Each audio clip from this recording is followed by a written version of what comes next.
Bonjour à tous, Olivier Tréca du Chasseur de Migrateurs. Écoutez, on se retrouve pour le bulletin de prévision de migration du 21 janvier. On est mardi et on devrait enfin sortir de la torpeur hivernale des derniers jours. Cela fait désormais plus d'une semaine que les brouillards se succèdent aux brouillards givrants et les brouillards givrants se succèdent aux brouillards normaux.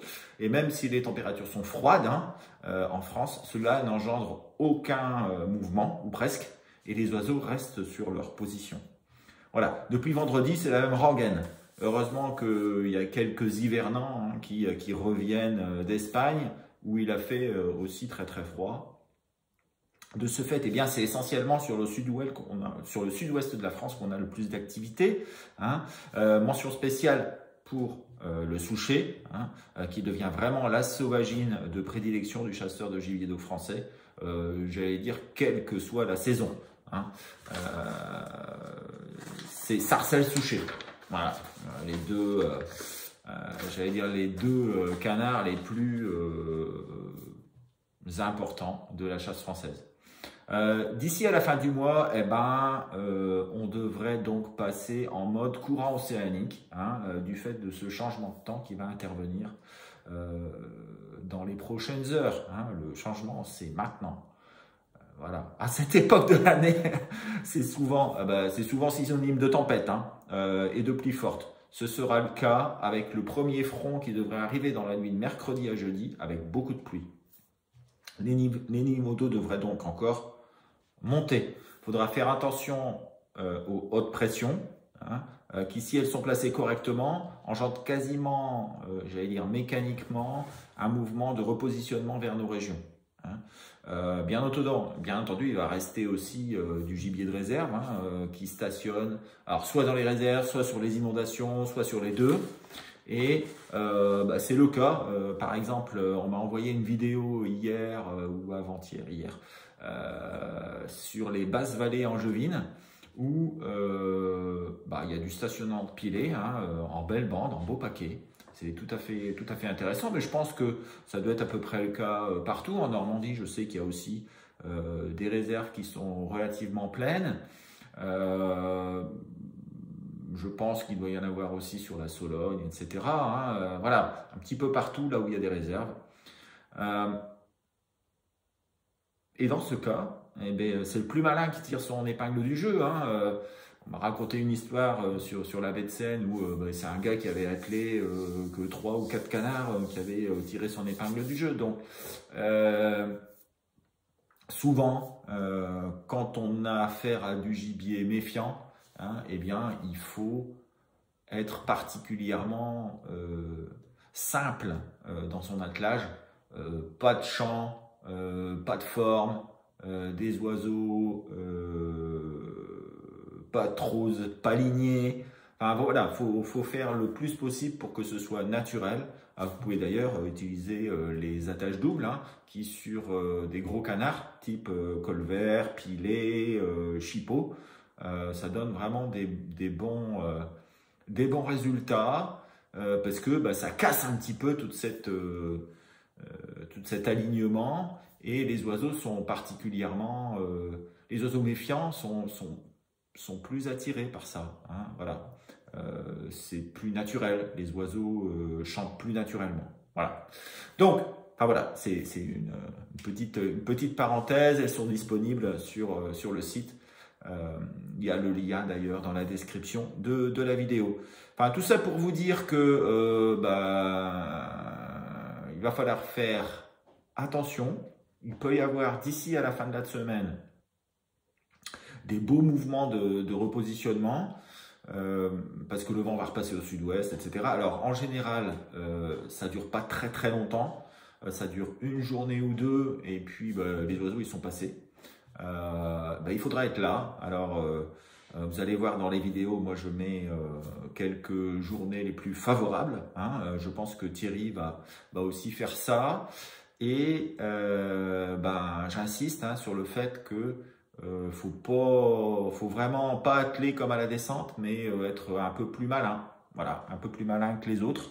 D'autant plus qu'à ce gibier, de repositionnement qui peut arriver, qui ne sera pas trop méfiant, peut aussi se mêler des oiseaux, par contre là, qui sont présents depuis un bon moment et qui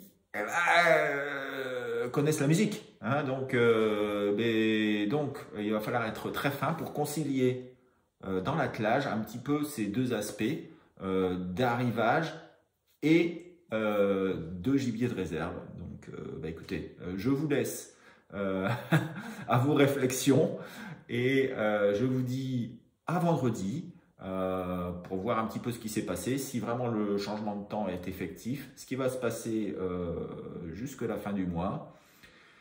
Et voilà, donc n'oubliez pas MigTracker, très important. J'espère que vous allez pouvoir nous envoyer des bons chiffres via MigTracker. Voilà. Allez, je laisse la parole à Thierry. On se retrouve vendredi prochain pour la mise à jour. Il reste vendredi, mardi, voilà. Il reste 2 vidéos pour cette saison 2024-2025. Et puis après, on fera le récapitulatif de la saison. Voilà, allez. Je vous tiens pas plus longtemps. J'ai déjà fait 6 minutes 22. Donc, allez. Je laisse la parole à Thierry et on se retrouve vendredi pour la mise à jour. Allez, ciao, bisous tout le monde et n'oubliez pas MigTracker. Ciao, ciao. Bonjour à tous, chasseurs de migrateurs et MigTrackers. On va faire bien sûr nos prévisions du 21 janvier. On va faire le point sur ce qui s'est passé, ce qu'on a vu, ce qu'on n'a pas vu. Et puis cette fois-ci, je vous montrerai 2 diapos intéressantes. La première, c'est un comparatif des conditions de migration sur 10 ans. Ça, c'est intéressant. Et puis, je vous donnerai aussi un chiffre, le chiffre du milouin. Voilà, donc à tout de suite pour la suite de cette présentation. Aujourd'hui, je vous ai préparé une statistique très intéressante. En fait, j'ai regardé depuis 10 ans quelles avaient été les nuits favorables à la migration. Alors la définition, c'est une nuit favorable, on va dire, quand la prévision est supérieure à 3 sur 5. Eh bien, sur 10 ans, figurez-vous que la saison qui vient de se dérouler n'a dépassé que 3 fois le chiffre de 3 sur 5. Les meilleures années, ça a été 44 en 2016-2017 et 41 en 2018-2019. Mais on va dire que ça n'était jamais arrivé qu'on ait un aussi petit nombre de nuits si peu favorables. Voilà, donc ça c'est pour vous dire que l'absence de gibier sur la fin de saison, elle n'est absolument pas due à l'absence de gibier tout court. C'est juste la météo qui n'est pas bonne. Un point, c'est tout.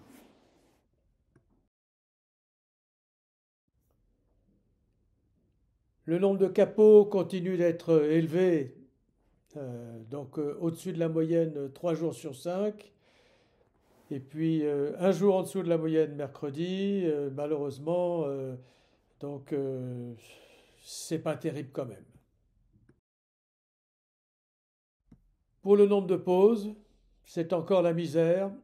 On a du mal à franchir la moyenne, ce qui a été le cas mercredi encore, avec un 9. Mais bon, pour le reste de la semaine, ça a été juste la pauvreté générale. C'est malheureux, mais c'est comme ça. La météo n'en veut pas. Vous savez probablement tous qu'il y a actuellement une discussion au niveau européen concernant l'état de nos espèces. Et puis, ils se sont posé la question sur le fuligule milouin. Figurez-vous que dans la base et sur des dizaines de milliers de nuits qui ont été enregistrées, le milouin fait sa plus belle saison de tous les temps, malgré, on va dire, la météo de cette année. On a en moyenne 2,5 fois plus de pauses et de posées que la moyenne de la base. Ça veut tout dire, le milouin n'est pas en situation difficile pour la France. On m'a expliqué la raison pour laquelle c'était comme ça. Bon, les nids ont été bons, très certainement, mais pas que. Il paraît que le niveau de l'eau dans les étangs, dans l'intérieur, était tellement élevé que les petits ont pu évoluer dans les roselières et ils ont été de ce fait protégés des attaques de silures, de brochets et de cendres. Donc on a eu une situation extrêmement favorable et c'est la raison pour laquelle le Milouin s'est bien porté cette année. Alors, la situation telle que vous la voyez sur la carte, vent sud, anticyclone continental, vent sud depuis l'Espagne, tout ça ce serait pas mal. Mais comme on n'a pas beaucoup de gibier dans le sud-ouest, il n'en montera pas vers le nord, ou en tout cas celui qui y est, ça sera des petites quantités. Donc j'ai laissé une note à un 7. Ça pourrait être un peu mieux, peut-être un peu mieux, mais bon, c'est pas garanti. Pour la semaine, je ne vous ai mis qu'une carte cette fois-ci. Alors, en fait, la situation est la même pratiquement tous les jours. On a une dépression sur le nord de l'Europe et jusque sur la Scandinavie, l'anticyclone des Açores qui pousse. Donc moi je pense que dans la semaine, on va avoir une moyenne de 1 presque tous les jours, sauf le jour du repositionnement qui sera soit ce soir, soit demain soir. Donc on a une opportunité d'avoir un petit passage dont il faut peut-être profiter. Voilà, écoutez, bonne bredouille et à très vite. Au revoir. Bon, ben voilà les prévisions. Alors, j'ai toujours un petit problème de carte, hein.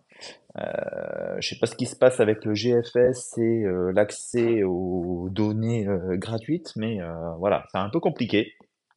Bon, en tout cas, ben, je vous ai fait une petite carte, j'allais dire maison, voilà, avec à base de capture d'écran. Bon, j'espère que ça va vous plaire. Alors, pour cette nuit de mardi à mercredi, bon, on voit bien, les hautes pressions, elles sont sur les Balkans, assez à l'est. Bon, là, ça se voit pas vraiment sur la carte. Mais de la pluie arrive par le sud. On a une dépression au large du Portugal qui va dicter le temps dans les prochains jours, hein, avec donc un changement de temps. On passe des hautes pressions à un temps océanique et pluvieux. Alors, dans cette nuit de mardi à mercredi, on va avoir encore quelques poches de brume, mais elles vont se déliter. Donc, vous voyez, on a du vent de sud-ouest sur l'Espagne avec des grains, de la pluie un petit peu sur la France, et puis du vent, du léger vent de sud-est sur, je vais dire, la Grande Aquitaine. Un petit peu plus de vent avec des brouillards encore présents malheureusement sur l'est de la France, un petit peu moins sur les côtes de la Manche. Voilà, c'est encore c'est une nuit intermédiaire, donc je pense que ça devrait quand même être bon sur le sud-ouest, mais que ça va être un petit peu plus difficile sur le nord où il subsiste encore quelques petites poches de froid et de brouillard. Pour la nuit de mercredi à jeudi, eh ben, on va avoir un front froid qui va rentrer sur la France. Donc, ça va générer de la pluie sur presque toute la France, hein, vous voyez, du nord au sud.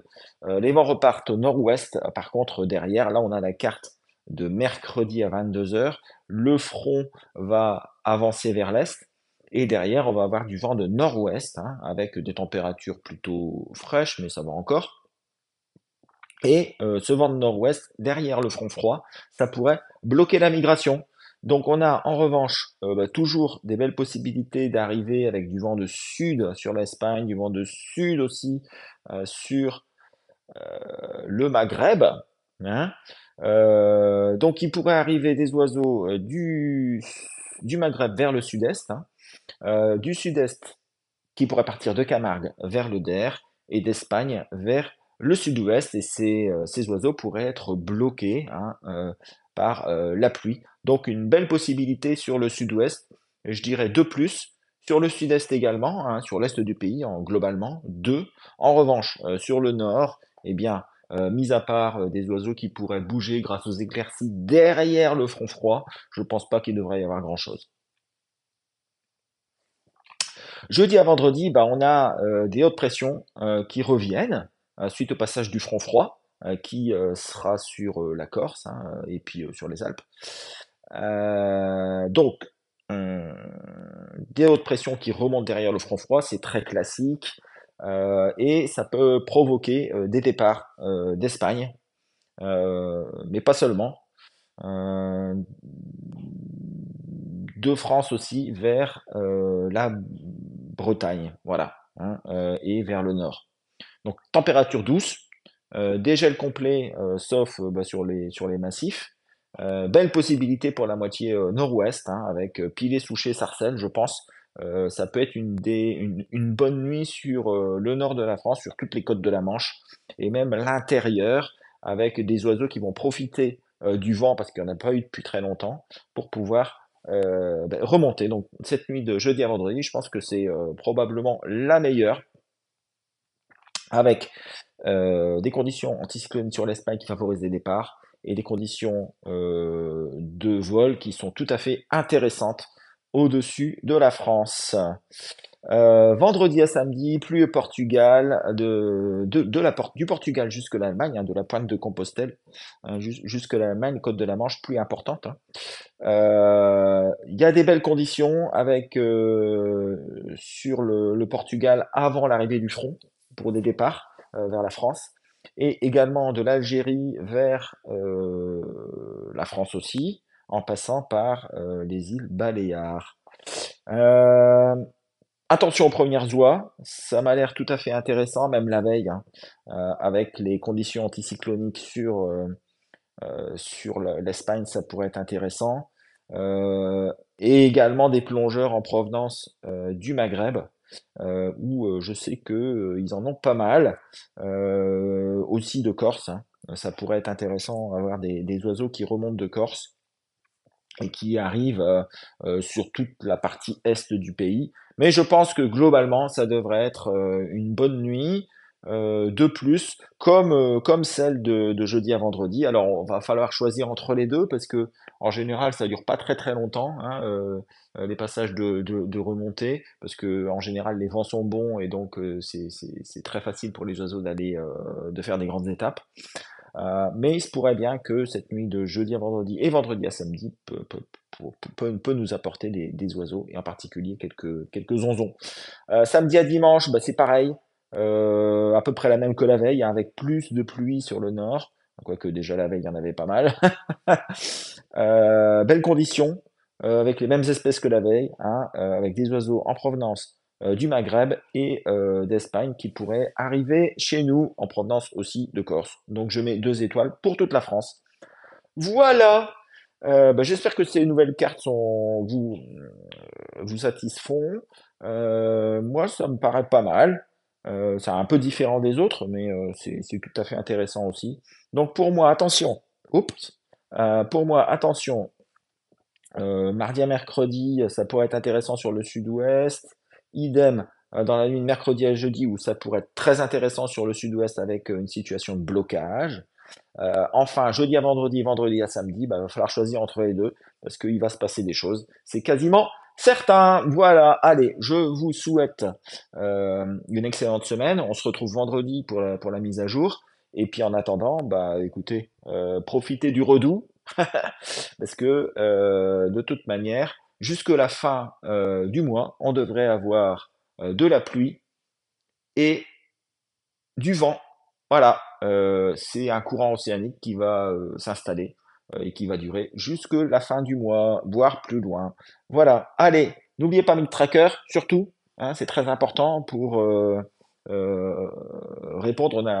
On a donné des informations à la FNC et j'espère qu'elles vont être utilisées. Allez, je vous souhaite une excellente journée et on se retrouve vendredi pour une des dernières mises à jour. Allez, à bientôt. Ciao, ciao.